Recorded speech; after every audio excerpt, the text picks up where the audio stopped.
Farming tips والا میں آپ کو خوش آمدید کہتے ہیں۔ آج کی ویڈیو بہت انفارمیٹیو ہے کہ سردیوں میں گھر کی چھت پر تجرباتی طور پر شیڈ کیسے بنائیں، سردیوں میں کیسے گرم رکھیں، شیڈ کی گیس کیسے باہر نکالیں، خوراک پانی کا انتظام کیسا ہو، مکمل شیڈ کا جائزہ اور رہنمائی۔ میں ہوں ندیم اقبال والا۔ انشاءاللہ آج کی ویڈیو آپ کے لیے مفید ثابت ہوگی۔ چلیں ویڈیو کا آغاز کرتے ہیں۔ جیسا کہ آپ کو پتہ ہے کہ موسم بہت ٹھنڈا ہو گیا ہے۔ موسم کی یہ تبدیلی اور سخت ٹھنڈ مرغیوں میں بخار، نزلہ زکام، ریشہ اور رانی کھیت کی بیماریوں کا باعث بنتی ہے۔ آپ چند احتیاطی تدابیر کر کے اپنے پرندوں کو بیمار ہونے سے بچا سکتے ہیں۔ نمبر 1، پنجروں کو پلاسٹک شیٹ یا کپڑے سے کور کر دیں اور صرف مناسب ہوا کے لیے جگہ چھوڑ دیں تاکہ پرندوں کا سانس بند نہ ہو۔ نمبر 2، شام کو پانی اٹھا لیں کیونکہ رات کو پانی پڑا رہے تو بہت ٹھنڈا ہو جاتا ہے، پرندے وہ ٹھنڈا پانی پی کر بیمار ہو جاتے ہیں۔ نمبر 3، روز صبح تازہ نیم گرم پانی رکھیں۔ نمبر 4، ٹھنڈ زمین سے مرغی کے پنجوں سے جسم میں منتقل ہوتی ہے۔ مرغیوں کے پنجروں میں نیچے 2 یا 3 انچ تک بھوسا، توڑی، چاول کا چھلکا یا برادہ ڈالیں تاکہ وہ گرم رکھے۔ نمبر 5، پنجروں کو مکمل خشک رکھیں اور گیلا ہونے سے بچائیں۔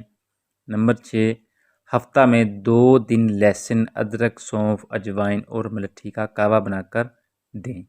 جو ادرک، سونف اور اجوائن اور لہسن یا ملٹھی کا جو کہوہ بنانا ہے، ان کا جو بنانے کا طریقہ کار ہے وہ آپ نوٹ فرمائیں۔ انشاءاللہ آپ کے لیے مفید ثابت ہوگا، خاص کر اس موسم میں، تاکہ آپ کے مرغیوں میں نزلہ زکام، خرخر کی آوازیں ہوں، چوزا سست ہو، تو آپ یہ ٹوٹکا استعمال کریں۔ انشاءاللہ آپ کی اس ٹوٹکے سے آپ کے اخراجات بھی کم ہوں گے، میڈیسن سے آپ بچیں گے، اور آپ کا جو برڈ ہے، مرغیاں ہیں، چاہے آپ گھریلو فارمنگ کر رہے ہیں چاہے کمرشل فارمنگ کر رہے ہیں، تو آپ کے لیے مفید ثابت ہوگا۔ یہ جو آپ کو دیسی نسخہ بتا رہا ہوں، یہ کم از کم آپ 5000 مرغیوں کے لیے استعمال کر سکتے ہیں، لیکن چوزے کی تعداد کو دیکھ کر آپ ان میں کمی بیشی کر سکتے ہیں، لیکن فی الوقت آپ 5000 چوزے کی جو ہے دیسی نسخہ ہے وہ آپ اس حساب سے بنائیں۔ 5000 چوزے کے لیے جو اجزاء کی ترتیب وہ یہ ہے کہ 3 پاؤ آپ نے ادرک لینا ہے، 3 پاؤ آپ نے پودینہ لینا ہے، اور 1 پاؤ آپ نے اجوائن لینی ہے، اور آدھا پاؤ آپ نے ملٹھی لینی ہے۔ جو بنانے کا طریقہ کار ہے، ادرک کو درمیان سے آپ کاٹ کر 2 حصے کر دیں، پودینہ خشک ہو یا تازہ ہو جیسا بھی ہو، آپ نے 3 پاؤ لینا ہے۔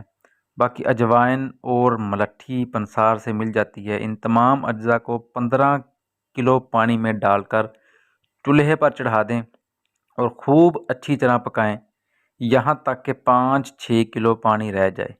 پھر اس پانی کو چھان کر 5 گھنٹے کے پانی میں مکس کر کے مرغیوں کو پلائیں۔ انشاءاللہ بہترین رزلٹ ملے گا، کیونکہ اس سے آپ کے مرغوں، چوزوں، مرغیوں میں نزلہ زکام، کھانسی، سست ہو جانا، بخار، امیونٹی کا مسئلہ ہو، انڈے کی پیداوار کم ہو، تو انشاءاللہ یہ دیسی جو نسخہ ہے سستا بھی ہے، اور آپ کے سردیوں کے موسم میں چوزوں کے لیے بہترین چیز ہے۔ تو آپ اس کو استعمال کریں، انشاءاللہ آپ مجھے ضرور دعائیں دیں گے۔ السلام علیکم۔